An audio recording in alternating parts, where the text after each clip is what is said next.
Hello, good morning students. We are here to discuss TET question papers 2nd of November 2025. आपण या ठिकाणी झालेले जे काही क्वेश्चन पेपर आहे इंग्रजी विषयाचे ते आपण या ठिकाणी पाहत आहोत.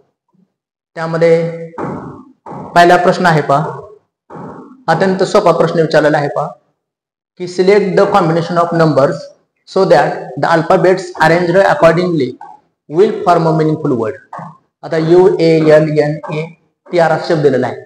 त्याचं उत्तरही लिहिलेलं आहे कुणीतरी. त्याचं उत्तर आहे नॅचरल. मग नॅचरल शब्दासाठी कोणता पर्याय बरोबर येईल तर नॅचरल. N 4 A 2 T 6. त्यामुळे या ठिकाणी हा जो पर्याय आहे तर याचं उत्तर पहा हे येईल. उत्तर. Second, choose the correct simple sentence for the given sentence.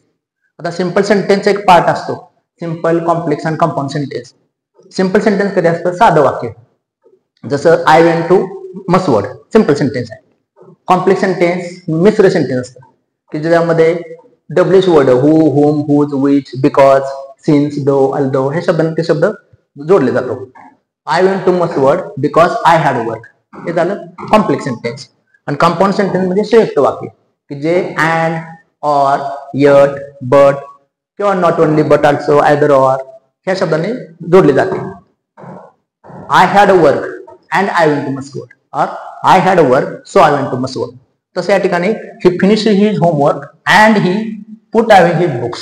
या ठिकाणी and आल्यामुळे हे जे सेंटेन्स आहे ते कंपाऊंड आहे, कंपाऊंड सेंटेन्स आहे. त्याचं आपल्याला रूपांतर कशामध्ये करायचं आहे सिंपल सेंटेन्स मध्ये. मग having finished his homework he went away, he put away his books. काय he finished his homework to put away his books. कारण हिथं सुद्धा जरी साधं वाटलं असलं तरी हिथून हा मेन क्लॉज आहे आणि सबऑर्डिनेट क्लॉज आहे. सिंपल सेंटेन्स मध्ये एकच क्लॉज असतो. मेन क्लॉज आणि सबऑर्डिनेट क्लॉज आला का तो कॉम्प्लेक्स सेंटेन्स असतं. Putting away his books he finished his homework, पण इथं वाक्याचा अर्थ बदलतोय. He put away his books to finish his homework. त्यामुळे करेक्ट उत्तर हाच आहे. Having finish his homework he put away his books. त्यानंतर नेक्स्ट पाहूया आपण. या ठिकाणी पुढचा प्रकार आहे तो क्लॉजचं एक्झाम्पल दिलेलं आहे क्लॉजचं एक्झाम्पल आहे. Name the underline clause in the given sentence. In the given sentence the house where the accident occurred is nearby. The house where the accident occurred is nearby. आता अंडरलाइन केलेला शब्द विचारलाय. Noun clause आहे, adjective clause आहे, adverb clause आहे, adverb clause of place आहे, adverb clause of contrast आहे. आता wear हा शब्द येतो तो नॉन क्लॉज मध्ये पण येतो, ऍडजेक्टिव्ह क्लॉज मध्ये पण येतो आणि ऍडव्हर्ब क्लॉज मध्ये पण येतो. पण द हाऊस असं म्हटलेलं आहे. मग या ठिकाणी माहिती कोणाबद्दल दिलेली आहे पाहे ते. त्या ठिकाणी द हाऊस या ठिकाणी ह्या वाक्यामध्ये जो शब्द दिलेला आहे या वाक्यामध्ये जो शब्द दिलेला आहे द हाऊस, त्या ठिकाणी माहिती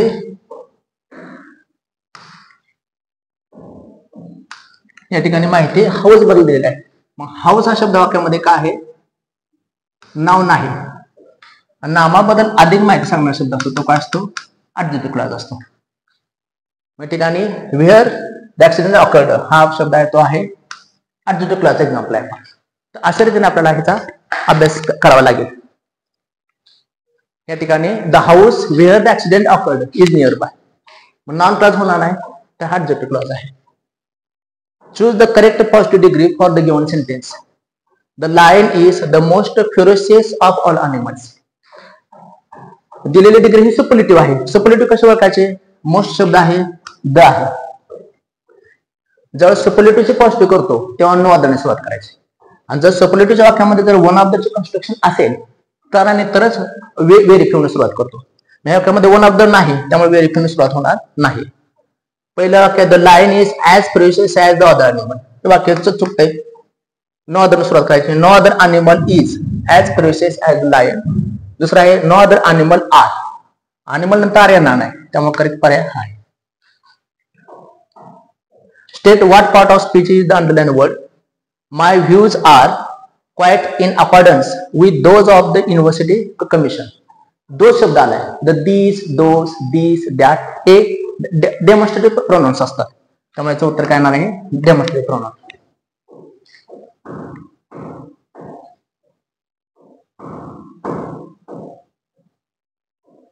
पुढचं वाक्य बघा. Identify the tense of the given sentence. The world has been infected with all ill manners. हे जे सेंटेन्स आहे ते ए.जे. गार्डिनर यांच्या लेसन मधले सेंटेन्स आहे. The world has been infected with our ill manners. आता हॅज बीन हा शब्द पॅसिव्ह कन्स्ट्रक्शन असल्यामुळे आलेला आहे. हॅज प्लस विभित्री आहे, तेव्हा हा प्रेझेंट परफेक्ट टेन्स आहे. म्हणजे उत्तर असणार आहे बघा प्रेझेंट परफेक्ट टेन्स. म्हणजे जे उत्तर आहे ते काय असणार आहे या ठिकाणी?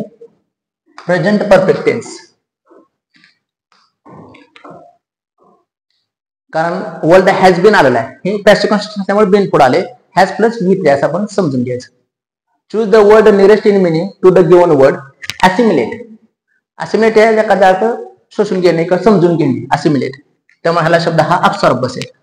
आर्यनचा अर्थ रचना करणे, रिसीव्ह म्हणजे पोचणे. असिम्बलचा अर्थ एकत्र येणे. या शब्दाचा अर्थ आहे एकत्र येणे किंवा कलेक्ट, गोळा होणे आणि समजून घेणे. Choose the word opposite in meaning to the given word. Dearth या शब्दाचा अर्थ आहे एखाद्या गोष्टीची कमतरता, कमतरता किंवा ज्याला काय म्हणतात आपण इथे दुष्काळ, कमतरता. एक्स्ट्राव्हेगन्स म्हणजे उदया, जो जास्त खर्च करतो. डिपेन्डन्सी म्हणजे कमतरता.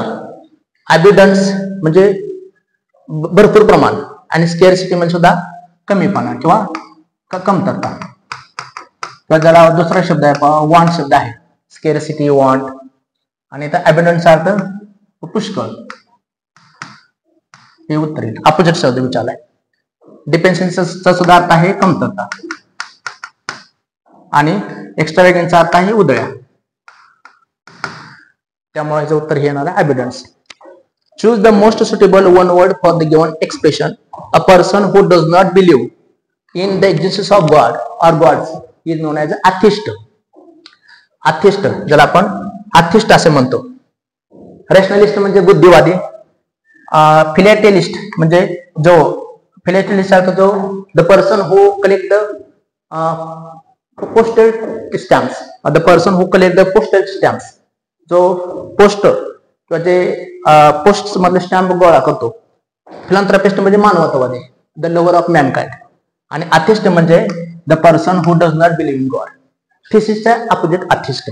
थिसिस्ट म्हणजे ज्याचा ईश्वरावर विश्वास असतो तो थिसिस्ट. आणि अथिस्ट म्हणजे ज्याचा ईश्वरावर विश्वास नाही असा. म्हणजे थिसिस्ट असतो त्याचा गॉडवर विश्वास असतो आणि अथिस्ट असतो त्याचा गॉडवर विश्वास नसतो.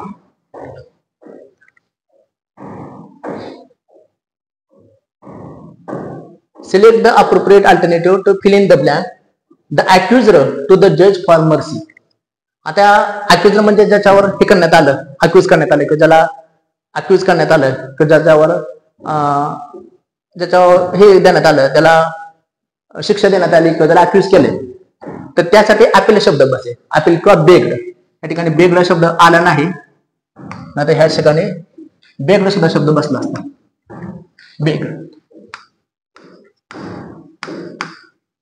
बेग्ड किंवा अपील. आजकडे येऊन घेऊ शकत नाही, रिक्वेस्ट नाही किंवा डिमांड नाही. अक्यूजर म्हणजे त्याच्यावर आरोप करण्यात आलेला आहे असा व्यक्ती. आता पहा पुढचा प्रश्न आहे. Choose the correct phrasal verb to fill in the blanks. To fill in the blank. Kailas tried his level best but could not his examination. कैलासने खूप प्रयत्न केला पण तो त्याची परीक्षा पास होऊ शकला नाही. त्या ठिकाणी गेट थ्रू ह्या शब्दाचा अर्थ आहे पास होणे. गेट थ्रू ह्या शब्दाचा अर्थ आहे पास. आणि गेट ऑनचा अर्थ काय करणे? बोर्ड. म्हणजे बसमध्ये किंवा ट्रेनमध्ये चढणे त्याला गेट ऑन. गेट ऑन हा असा शब्द आहे, ह्याचाच अपभ्रंश झालेला आहे. आणि गेट थ्रू इथं काही शब्द बसणार नाही, त्यामुळे get through. Get through he got through the MPSC examination. तो एमपीएससी एक्झाम मध्ये तो पास झाला किंवा असं सक्सेस झाला, त्याला सक्सेस झाला, यश मिळालं असा अर्थ होतो success. Identify which part of the sentence has an error. कोणत्या प्रश्नामध्ये कुठल्या पार्टमध्ये एरर आहे. This kinds of trousers are rather expensive to buy. This kinds of, आता दिसचं अनेक वचन दीज असतं पहा. दिसचं अनेक वचन असते दीज आणि दॅटचं प्लुरल फॉर्म असतो दोज. त्यामुळे तर दिस काइंड ऑफ असतं तर ठीक आहे, पण दिस शब्द अनेक वचन आहे त्यामुळे तो सुद्धा काइंड शब्द पाहिजे. Kinds, this kinds of. त्यामुळे पर्याय हा आहे, ह्याच्यामध्ये करेक्शन आहे. त्यामुळे या ठिकाणी कॉमन एरर ह्याच्यामध्ये, या ठिकाणी करेक्शन येते येईल बघा, किंवा या ठिकाणी करेक्शन येते येईल पहा, या ठिकाणी करेक्शन येईल पहा.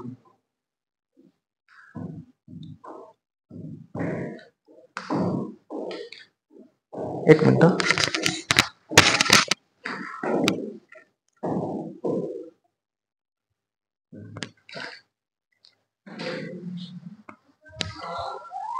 ओके, तर हे पहा जरा थोडासा टेक्नॉलॉजिकल प्रॉब्लेम आला होता. तर दिस काइंड्स ऑफ, त्यामुळे ह्याचं उत्तर हे असणार आहे पहा. कारण दिस काइंड ऑफ असतं, दिसचं अनेक वचन दिस आहे, दॅटचं अनेक वचन दोज आहे, त्यामुळे हे उत्तर येईल. Choose the alternative that best expresses the meaning of the given idiom. To spill the beans, त्याचा अर्थ आहे let the cat out of the bag. म्हणजे एखाद्याचं गुपित सांगणे, let the cat out of the bag, ह्याला समानार्थी फ्रेज आहे, let the cat out of the bag. पिशवीतून मांजर बाहेर येऊ देणे म्हणजे एखाद्याचं गुपित फोडणे. To misbehave, talk irrelevant, keep secrets, to reveal secret information. Rearrange the jumbled parts of the sentence which are labeled PQRS to produce meaningful correct sentence. And who would also handle my business well? I am looking for a son-in-law to my daughter who would be a good husband. त्या ठिकाणी बघा, I am looking for a son-in-law who would be good husband to my daughter and who would also handle my business. म्हणजे QSRP उत्तर आहे.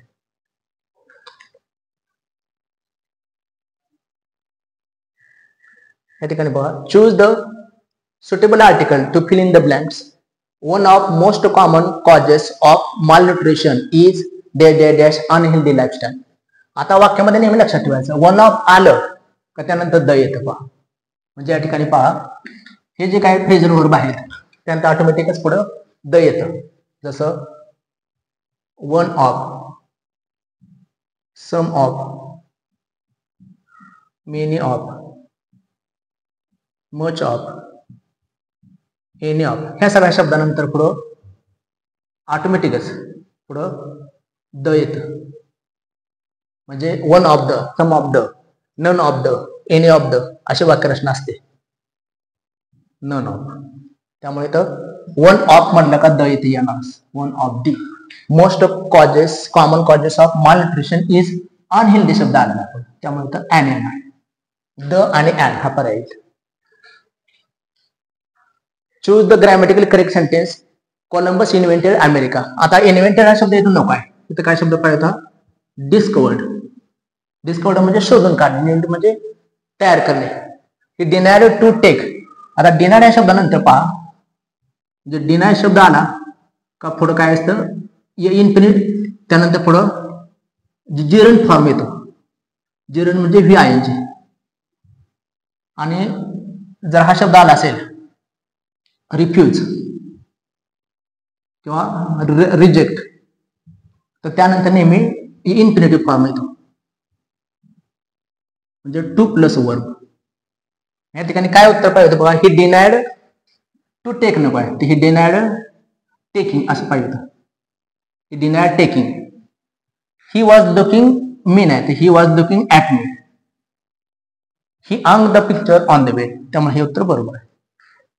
Code number discovered पाहिजे होतं. He डिनायड to, refuse असतं तर ठीक आहे, रिफ्यूज टू आलं असतं. रिफ्यूज किंवा ह्यानंतर रिफ्यूज किंवा रिजेक्ट नंतर टू येतं, डिनाय नंतर जिरंट फॉर्म येतो. Deny Choose the correct preposition to fill in the blanks. Buddhism teaches that freedom, desires will lead to escape sufferings. आता फ्रीडम ऑफ आणि फ्रीडम फ्रॉम असं दोन शब्द असतात. तर फ्रीडम ऑफ हे काय सांगतंय पॉझिटिव्ह थिंग आणि फ्रीडम फ्रॉम हे आपल्याला काय सांगत असते निगेटिव्ह थिंग. नाही तर पॉझिटिव्ह का निगेटिव्ह आहे बघा. Buddhist teachers that freedom from desires will lead us to escape from sufferings. कारण फ्रीडम ऑफ आपण म्हणतो ना freedom of independence, freedom of right, freedom from desire, freedom from bad wish, so and so. त्यामुळे इथं from आणि from येईल. Choose the alternative which closes the meaning to the underlined word in the sentence. My friend used to regale कर्मणुकने us with anecdotes. Bore, entertain, harass, flatter. Entertain. Bore जातं कंटाळणे, harass म्हणजे एखाद्याला त्रस्त करणे आणि flatter म्हणजे एखाद्याशी खुशामत करणे.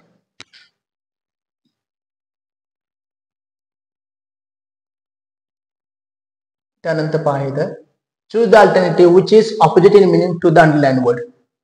He climbed up a stationary wagon. आता या ठिकाणी स्टेशनरी जो शब्द आहे स्टेशनरी या शब्दाचा अर्थ आहे स्टेशनरी ह्या शब्दाचा अर्थ आहे स्थिर. स्टेशनरी ह्या शब्दाचा अर्थ आहे स्थिर. त्यामुळे त्याच्या विरुद्ध काय येणार आहे मूविंग येणार आहे स्टेशनरी.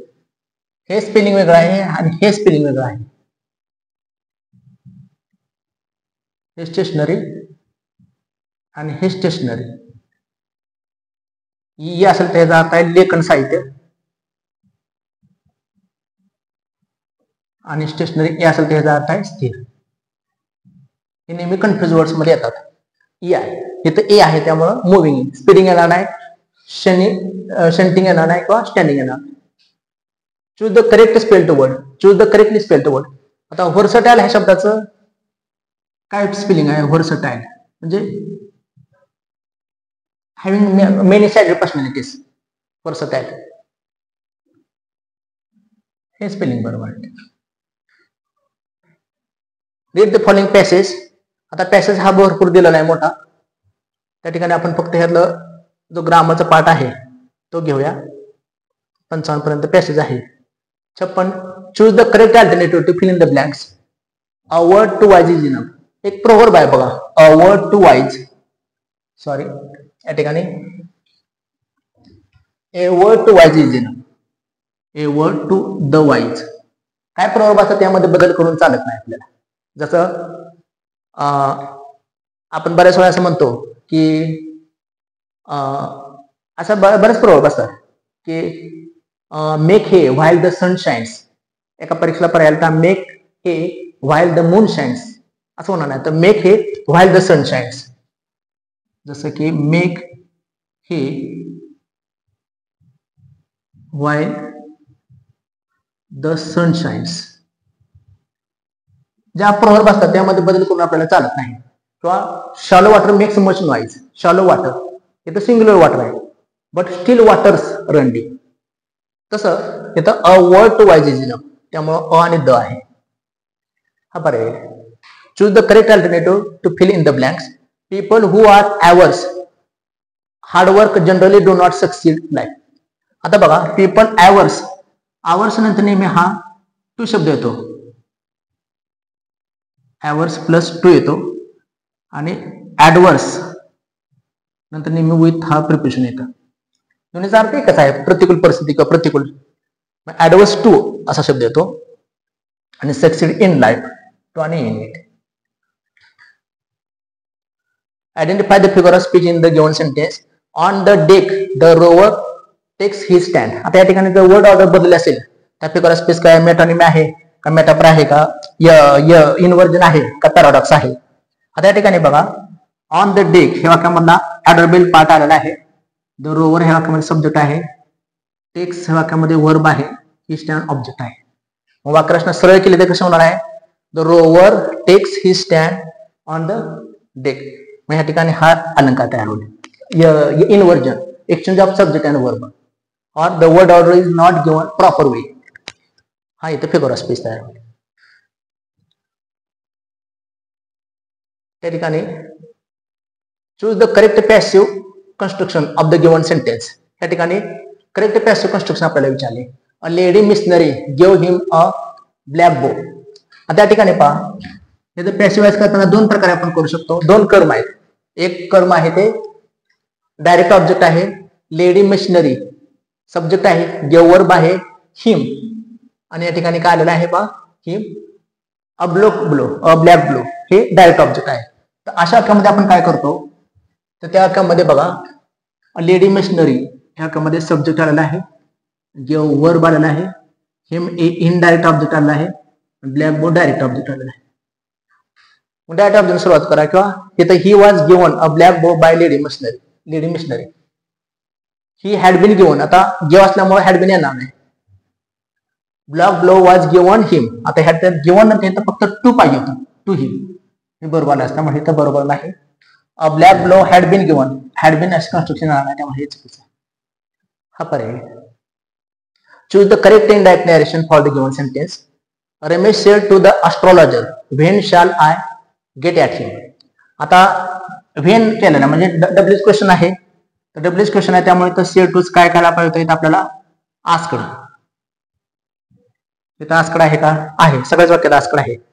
एस्ट्रोलॉजर नंतर व्हेन वाक्यरचना चालू करताना आपण व्हेन चालू केली, व्हेन, तर पहा या ठिकाणी व्हेन आपण वाक्यरचना चालू केली, तर व्हेन नंतर शाल आहे, पण बोलणार कोण आहे, रमेश आहे. आय साठी आपण काय घेणार, ही घेणार. शालचं शुड होत नाही, तर उड होत असतं, वुड गेट ॲट हिम, असं वाक्यरचना सरळ येईल. म्हणजे the Ramesh asked the astrologer when he would get at हिम.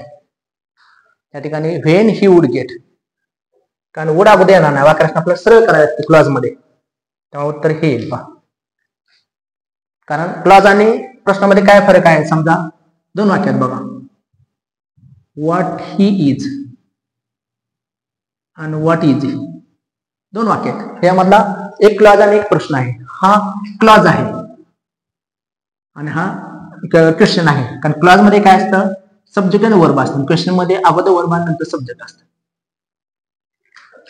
त्यामुळे अशा रीतीने आपण इथं डिस्कस केलेलं आहे. अत्यंत सोप्या पद्धतीने मी तुम्हाला सांगितलेलं आहे. सगळ्यांना समजलं असेल अशी मला अपेक्षा आहे. थँक्यू.